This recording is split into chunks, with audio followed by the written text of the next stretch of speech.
Ya, halo, apa kabarnya nih ya? Eh, Assalamualaikum warahmatullahi wabarakatuh. Ya, ketemu lagi eh, pada pertemuan pertama, yaitu pada mata kuliah data mining gitu ya. Oke, ya, jadi untuk eh, mata kuliah data mining ini nanti ada 16 sesi ya, yaitu sesi 1 sampai 7, kemudian sesi 8 itu nanti adalah ujian tengah ya, atau mid ya, ujian tengah semester, kemudian dilanjut pada sesi pertemuan ke-9 sampai dengan 15 gitu ya. Sedangkan untuk pertemuan ke-16 adalah ini ya, ujian akhir gitu ya. Oke, baik, kita mulai ya. Untuk pertemuan satu ini ya, biasanya ini masih kontrak kuliah dan lain-lainnya gitu ya. Oke, di pertemuan satu ya kita lihat sebentar ya. Kita akan ini, saya bekerja di Universitas Tekom ya gitu ya, sebagai dosen, dan Anda juga kuliah di Universitas Tekom sebagai mahasiswa. Jadi ini alangkah baiknya misalkan kita tahu ya visinya ya.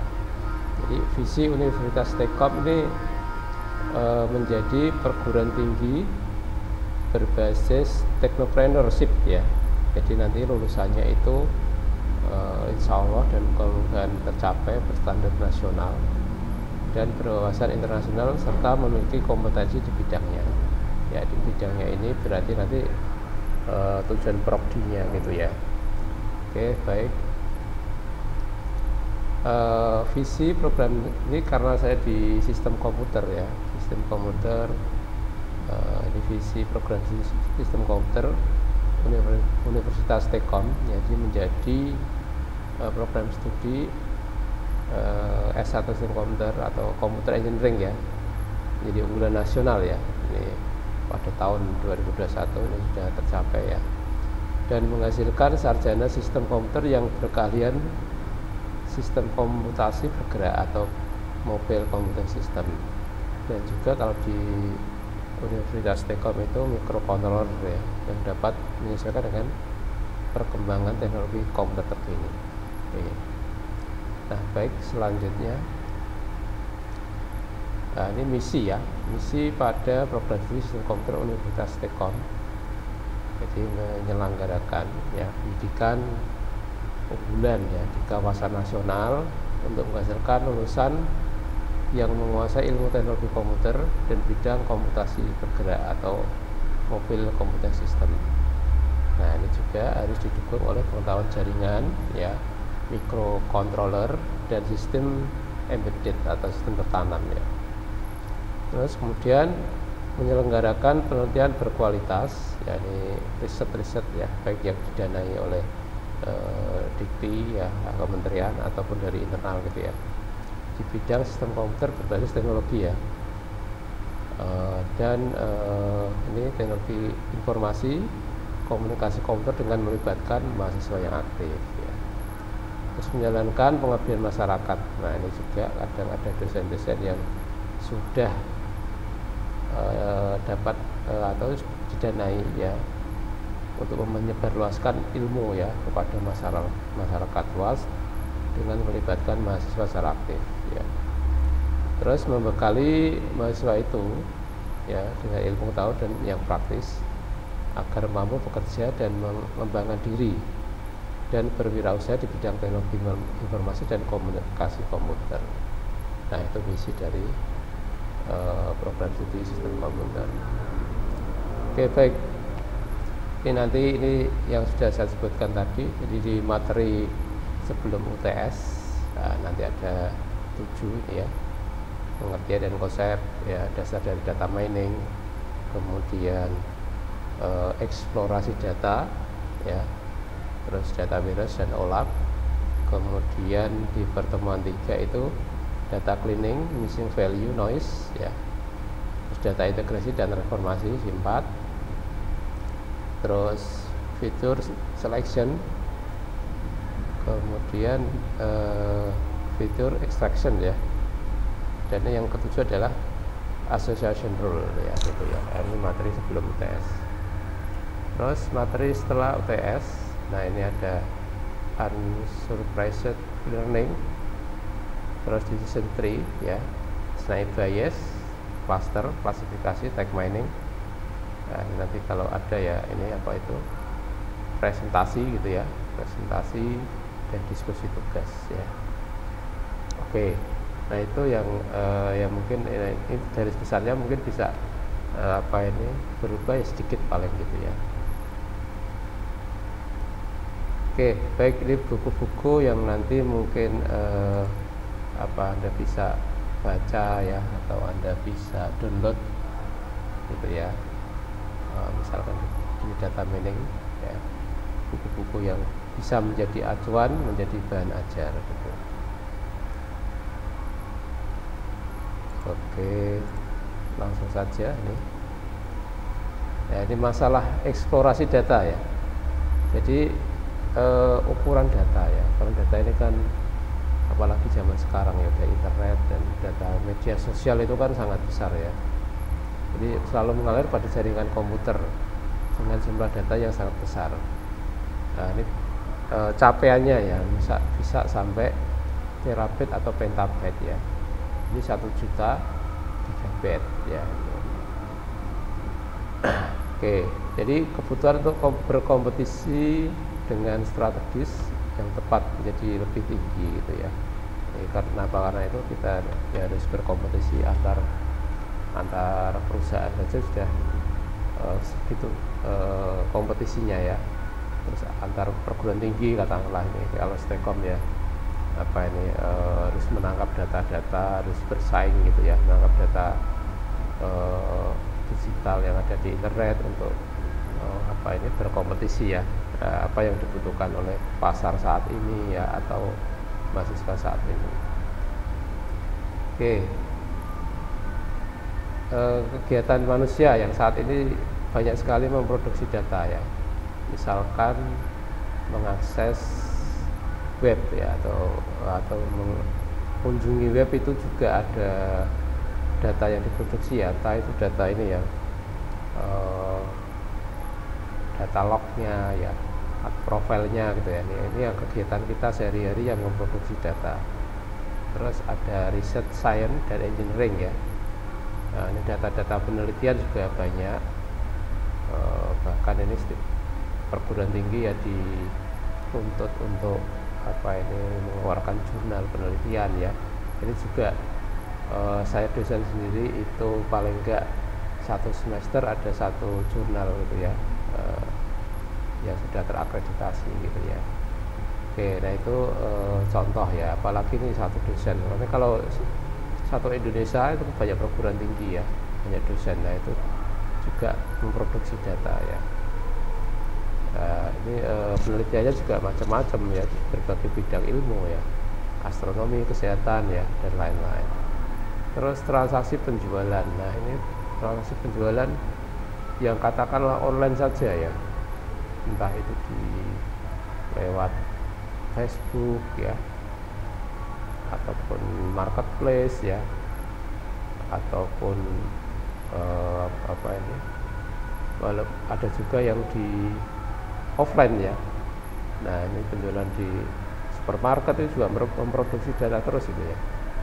Terus belum lagi transaksi perbankan, kartu kredit, apalagi yang besar-besar ya, misalkan CCTV, terus kemudian apa itu traffic ya, oke, dan lain-lain lah. Ini kegiatan kita sehari-hari sangat banyak memproduksi data ya. Nah ini pertumbuhan data ya, katakanlah ini astronomi ya, menurut Sloan Digital Sky Survey ya. Jadi yang dihasilkan adalah 200 GB ya, yang merupakan data fotometrik bintang, galaksi dan lain-lain ya.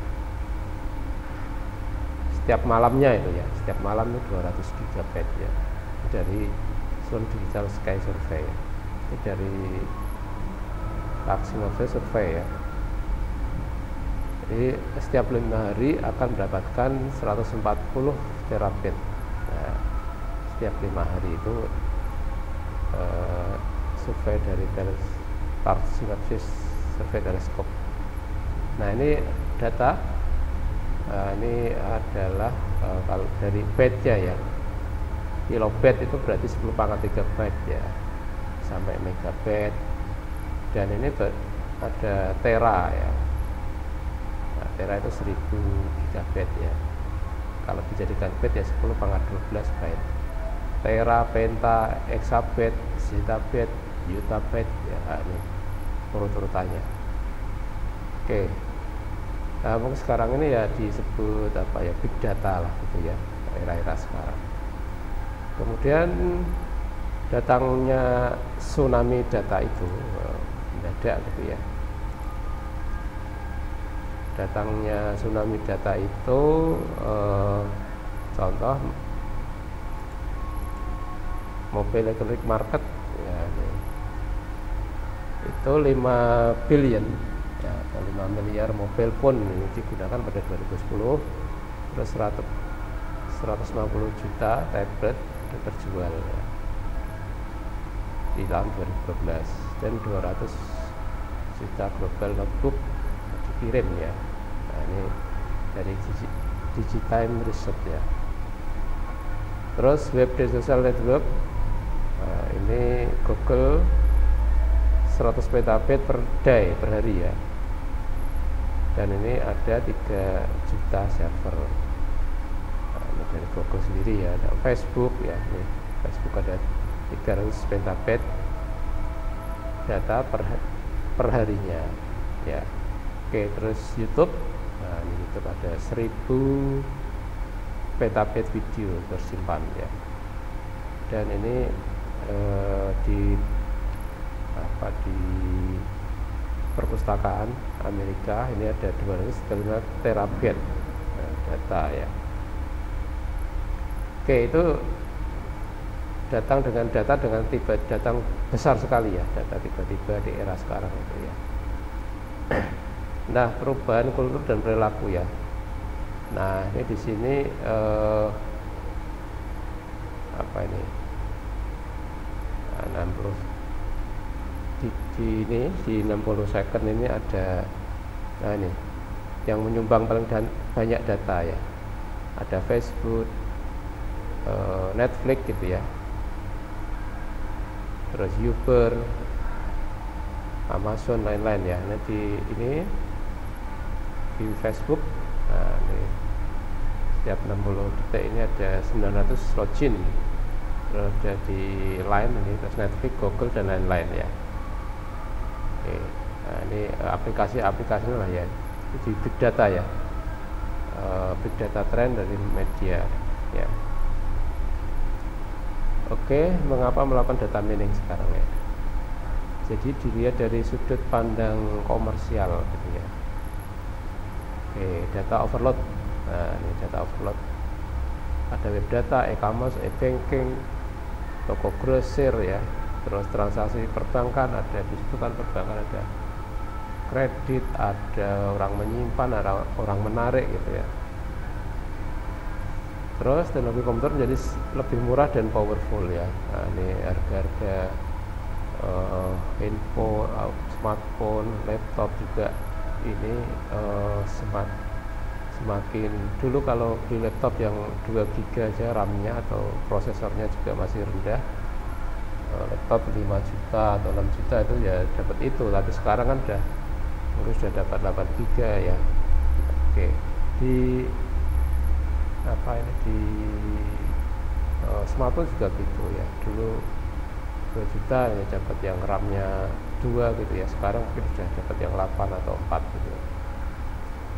Terus kenapa melakukan data mining? Karena ada tekanan kompetisi semakin kuat.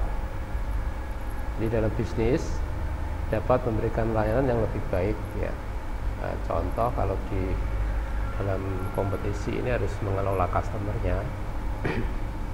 Contoh dengan menggunakan CRM ya, Customer Relationship Management gitu ya. ya itu ada mata kuliah tersendiri sebenarnya ya. Oke, ya ini kalau kita lihat dari sisi atau sudut pandang keilmuan, mengapa melakukan data mining. Jadi ini data dikumpulkan dan disimpan dengan kecepatan tinggi ya, atau gigabit per jamnya. Nah, ini sensor ya, sensor pada satelit ya, ini bisa di remote. Terus data spasial ya, data geografis ya. Nah, ini simulasi keilmuan ya. Nah, ini disimpan semuanya gitu datanya. Terus teknik tradisional sudah tidak mampu untuk melakukan analisis data yang berukuran besar. Nah, apabila ini mau manual memilih satu-satu kan sudah tidak mungkin karena sudah terlalu banyaknya data gitu ya. Terus untuk keilmuan sendiri, keilmuan ya, data mining ini membantu ilmuwan dalam mengkelaskan ya, klasifikasi gitu ya, kelas data, segmentasi data gitu ya, terus membuat pemodelan, terus cluster gitu ya. Nah itu untuk dari sudut pandang keilmuan gitu ya. Nah ini data mining itu apa? Ini di sini ada himpunan data atau apa ini dataset gitu ya, himpunan data. Dilakukan metode data mining, apakah nanti asosiatif dan lain-lain, dan ini tujuannya adalah untuk melahirkan sebuah pengetahuan gitu ya. Katakanlah di sini kalau data mining kita menggali pola-pola orang belanja, nah, nanti pengetahuannya adalah contoh untuk mengetahui ya produk apa yang sering dibeli ya, untuk menentukan ini ya displayan barang atau layout toko gitu ya. Nah terus ini kalau gitu seperti apa pengertiannya ya.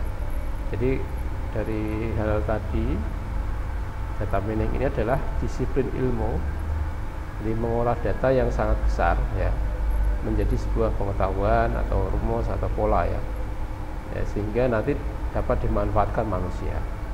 Nah pemanfaatannya itu misalkan untuk prediksi kejadian ke depan ya, dari kehidupan manusia itu sendiri.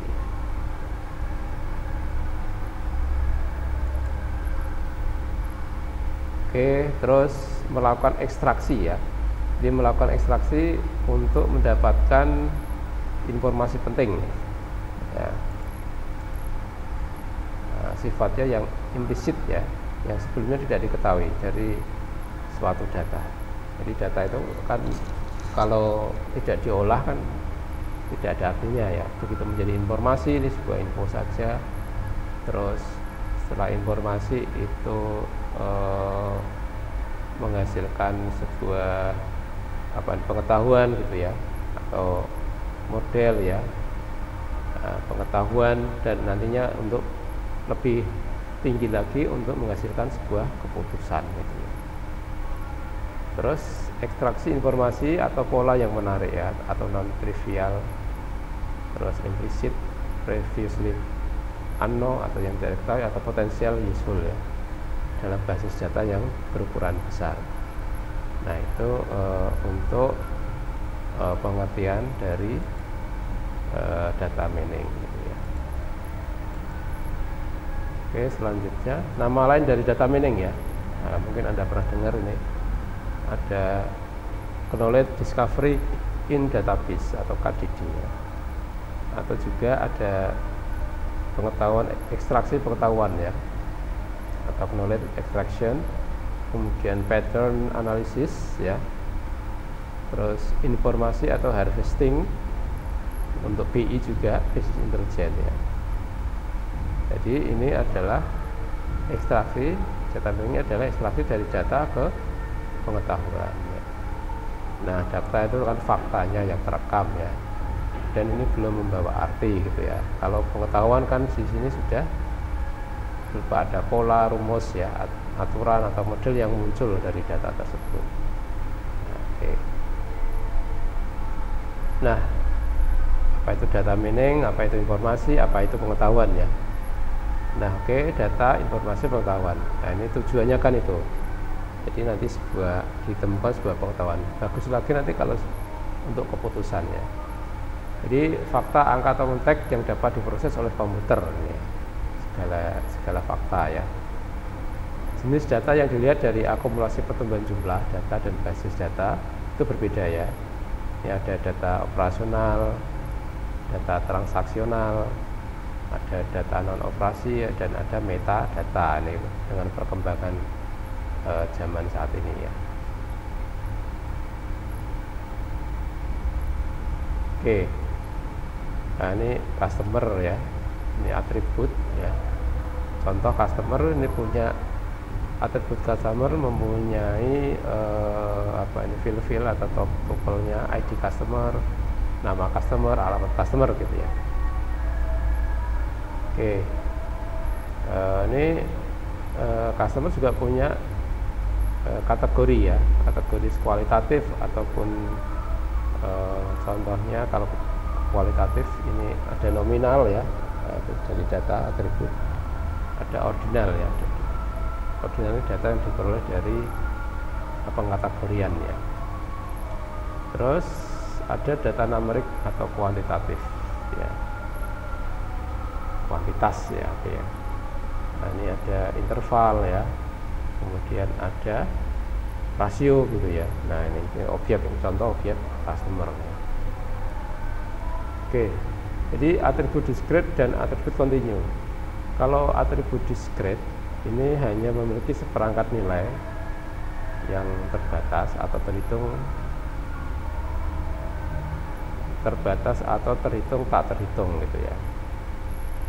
Contoh ya, atribut discrete ini ada kode pos, hitungan atau kumpulan kata dalam kumpulan.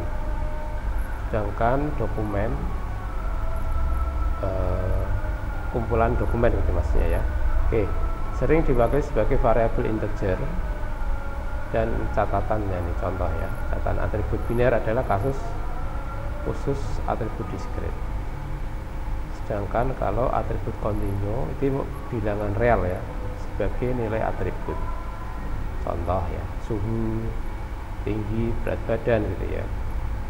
Jadi praktis nilai sebenarnya hanya bisa diukur dan dipakai dengan menggunakan jumlah digit yang terbatas. Sedangkan ini atribut kontinu juga biasanya dipakai sebagai variabel floating point gitu ya.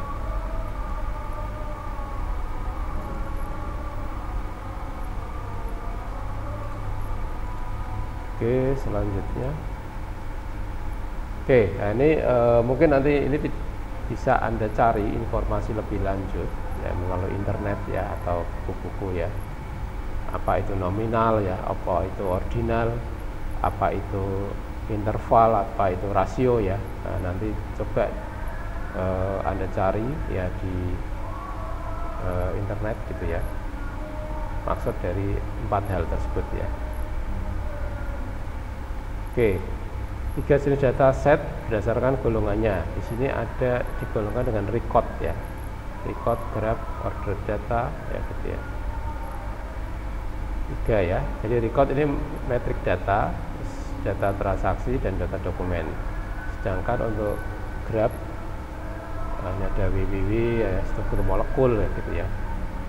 Terus order data, ada data spasial, data temporal ya. Terus data sekuensial, data urutan generik atau generik sequence ya. Itu 3 data set ya berdasarkan golongannya. Oke, kita bahas contoh satu-satu. Data transaksi ya.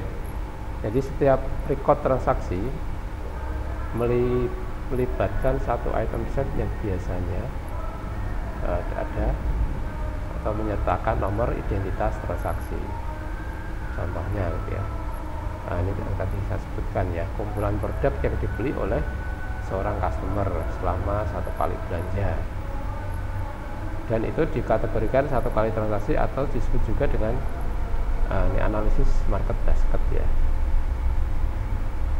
Oke, nah ini nanti bisa ini tesis saya dulu tentang ini juga, market basket analisis. Misalkan dia belanja kena roti, ke susu, ke Coke dan milk ya. terus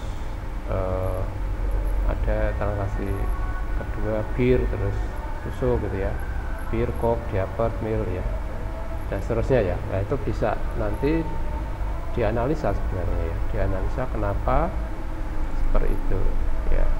Dan itu ini ya, berapa persenkah itu signifikan ya. Yang sering membeli A, membeli B itu sekitar 70% kan signifikan artinya. Oke, terus data temporal. Data temporal adalah data yang objeknya memiliki atribut yang mewakili pengukuran, diambil dari waktu ke waktu. Misalkan kumpulan data keuangan. Ini ada deret waktu yang memberikan harga ya, harga saham lah gitu ya. Ini seri waktu adalah urutan pengukuran beberapa atribut. Misalkan harga saham, curah hujan ya, diambil pada atau biasanya pada waktu reguler ya. Nah ini untuk data itu.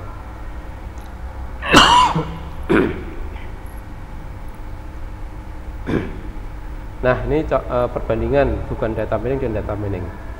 Nah, ini ada pencarian informasi tertentu di internet, ini bukan data mining, tetapi kalau sudah mengelompokkan informasi yang mirip dalam konteks tertentu pada hasil pencarian, ini sudah data mining.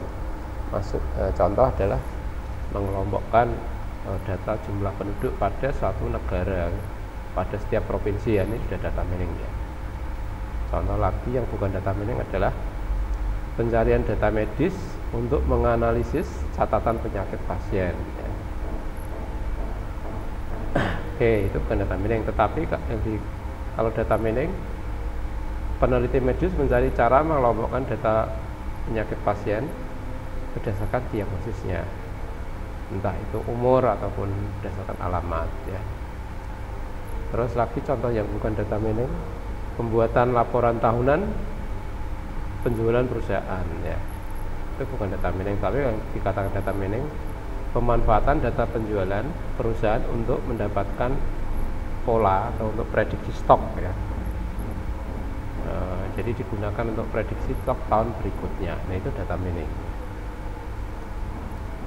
Nah oke. Terus di sini hubungan data mining dengan bidang ilmu lain.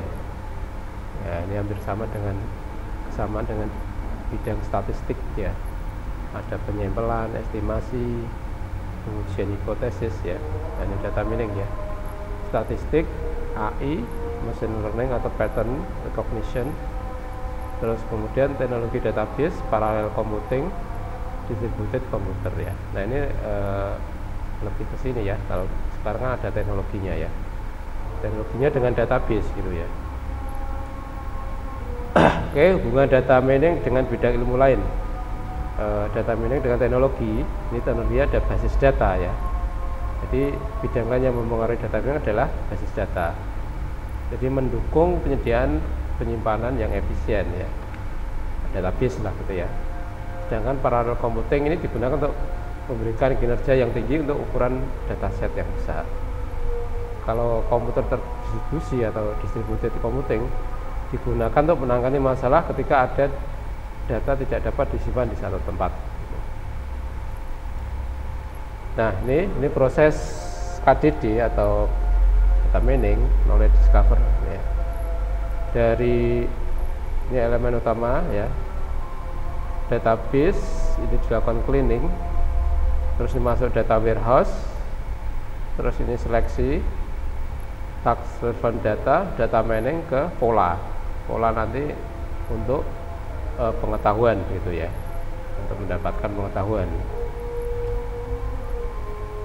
Nah ini proses knowledge discovery database itu adalah prosesnya membersihkan data, jadi menghilangkan noise, data yang tidak konsisten, terus integrasi data, nah ini digabungkan dari berbagai sumber, seleksi, ini data yang relevan dengan proses analisis, terus transformasi data ya, ini ke dalam bentuk sesuai untuk ditambang atau digali. Jadi cara dilakukan peringkasan atau operasi agregasi. Terus data mining ini memproses yang penting dalam ini knowledge discovery data, metode-metode cerdas diaplikasikan untuk mengekstrak pola-pola data. Terus evaluasi pola untuk mengidentifikasi pola-pola yang menarik ya. Terus baru nanti presentasi pengetahuan. Nah, ini merepresentasikan pengetahuan yang telah digali dari pengguna ya, gitu ya. Oke, proses KDD, sini ada himpunan data atau data set gitu ya, pemahaman dan pengolahan data. Kemudian ini contoh nih data cleaning, data integrasi, reduksi ya. Terus yang kedua metode data mining. Pilih sesuai dengan karakter data ya. Apakah mau untuk estimasi, prediksi, klasifikasi, atau klaster atau asosiasi. Dan ini model ini nanti menghasilkan pengetahuan. Ada pola, ada rumus ya, ada tree, ada cluster, dan nanti dievaluasi apakah nanti akurasi atau tidak ya. Oke, kalau kita lihat di sini piramida ya, jadi data sumber data kalau yang dari bawah, dari kertas, dari web, dokumen web ya, database sistem, ini ke data integrasi menjadi data warehouse, bidang data ya. Terus dieksplorasi untuk laporan, query, dan ringkasan gitu ya. Terus dilakukan data mining, informasi discovery, ini data analisis. Terus divisualisasikan ini ya, data presentasi ini untuk bisnis analisis. Dan sebenarnya tingkat akhirnya yaitu digunakan untuk penunjang keputusan atau ini end user ya. Oke, ya ini kalau di perusahaan ya paling atas ya, misalkan mengambil keputusan itu manajer ataupun apa nih, di atasnya lagi ya direktur gitu ya, nah, mengambil keputusan ya. Oke, pekerjaan dalam data mining ini yang utama adalah prediksi modeling ya. Terus di sini ada asosiasi analisis. Nah, ini contoh prediksi, ini cluster mengelompokkan data. Contoh ini melahirkan apa tidak ya. Oke. Terus ini ada anomali apa tidak nanti gitu ya. Oke. Terus tugas juga dalam data mining yaitu metode prediksi ataupun dan metode deskripsi. Ya. Nah, kalau untuk prediksi itu beberapa variabel atau atribut ya, memprediksi nilai yang tidak diketahui atau nilai yang akan datang dari variabel lain gitu ya. Sedangkan untuk metode deskripsi menemukan pola-pola ya, ada tren, ada proyeksi, anomali gitu ya. Oke. Nah, itu untuk pertemuan pertemuan kita pada kesempatan kali ini. Semoga ini dapat dipahami ya. Cukup sekian. Assalamualaikum warahmatullahi wabarakatuh.